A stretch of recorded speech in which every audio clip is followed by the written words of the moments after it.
So it's a twin story of demographics and geography. So in the world before 1945, if you had iron ore and coal and oil and food, you could industrialize and make something of yourself. And if you failed to have all four of those things, then you were probably a colony, because they would be industrialized, you would not, and they would be bringing guns to knife fights. And that is the entirety of the story of the British Empire.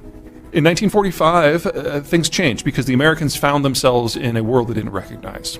We were in Europe at the end of the war, and we saw Stalinist Russia, and we didn't like it. We're like, holy crap, we do not want to go up against that by ourselves. So we needed bodies, lots and lots of bodies, to stand up and stand between us and the Soviets. No one wanted to do that because World War II sucked for everybody in Europe. So we basically had to come up with an inducement. And the solution was free trade and globalization. Access to the American market. Access to the American market, access to global resources. Because it used to be that if you were industrialized and you had a navy, then you could control the flow to this or that mineral or energy source or food source. And if you didn't, you were probably a pre-industrialized subsistence agriculture environment. But now everyone didn't need those four things. They only needed one of them, and they could trade for the rest. And so we all started to develop, and that meant we all started to move into cities. And when you move into cities, kids go from being a free resource and free labor to a really, really expensive conversation piece. And we had fewer of them. And so the population structure started to age in a way it hadn't before. So if you think of a pre-industrial population like a pyramid, lots of children at the bottom, few retirees at the top, it started to open up into a chimney. Child mortality wasn't as bad, people would live longer. And we had this nice period in the advanced world from roughly 1950 to roughly 2000, when instead of having a pyramid, we had a column. Not too many children relative to the total, not too many retirees relative to the total, but a lot of people in their 20s and 30s and 40s who would consume, 40s, 50s, and 60s who would produce. And it was the fastest economic growth the world has ever seen. In 1990, globalization was kind of thrown open to everybody, and everyone else joined in, the Chinese, the Brazilians, the Russians, and everything. And they went down that path a lot faster than we had. And so the transformation that we did in 2 or 3 generations, they did in 1 and 2. Well, we're now on the other side of that. After decades of rapid aging, we're not just running out of children. That was 20 to 40 years ago. We're now running out of working age adults. At the same time that the Americans, 30 years on from the Cold War, have really lost interest in maintaining the global system. So we're losing the strategic rationale for globalization. At the same time, the economic rationale is dissolving, because if you don't have enough young people to consume, there's no point in trading in the first place. So this was always the decade where it was all going to break down. It was just a question of the specifics of the order and just how fast it could happen. And what we're seeing with the degradation of the Chinese system in the Ukraine war is it can happen pretty fast.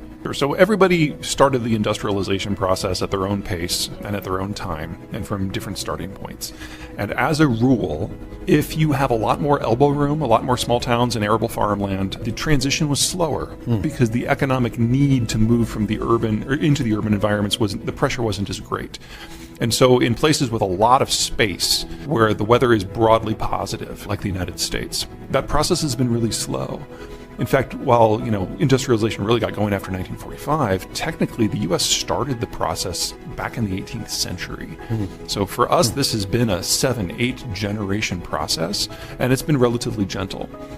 But the Germans became majority urbanized as early as 1900. And then in the post-World War II environment, when they could import food so they didn't have to eat their own crappy food, everyone moved into the cities. And it's by far the most urban environment outside of places like Singapore. So there it's much faster. The Chinese didn't start really until the 70s. Right. And so you've got the least productive farmland in the world with the most input intensive, with rice farming, which gives you the highest rate of fatalities just from the process of doing it. Everyone got out of the rice paddies as soon as they could. And now they all live in high rises. And so there they went from having 6 and 7 kids to less than 1 in a single generation. So the top of the list in terms of losers is by far China. We now know that the Chinese demographic situation is so poor that maintaining a national constitution is not possible past this decade. And so we're looking at a complete disintegration of that system in the short period. Korea is probably number 2, very, very rapidly aging. started in the 50s, but so fast. Germany and Italy are probably 3 and 4 for similar reasons. But on the other side, you've got countries like the United States who've got a lot of elbow room, who have managed to keep their birth rates high. Sweden is on that list. France is on that list. Argentina is on that list. And then there's some countries in the middle where the urbanization is quick, but it's happened so relatively recently that it just hasn't had a chance to really dig in, and it might even be reversible. And that's your Indias, your Indonesias, your Mexicos, and your Brazils. Key thing to remember is that there is no Canada. Canada is not a real place. It's not a real country. It is 10 provinces that have their own sets of rules and their own trade relationships, each one of which trades more with the United States than they do with the rest of Canada. I don't mean that to say that that is a bug. That is a feature, because it makes the provinces a lot more dynamic and functional when there are changes in environment. So, number one, don't think about what is good for Canada. Think about what is good or bad for Ontario or Quebec or BC or Alberta.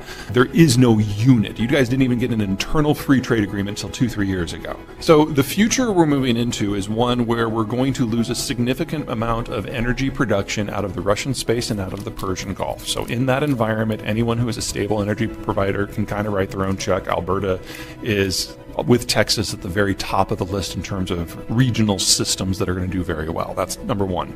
Number two, we're seeing a breakdown in the trade system that allows global fertilizer to be produced. In North America, that does not apply.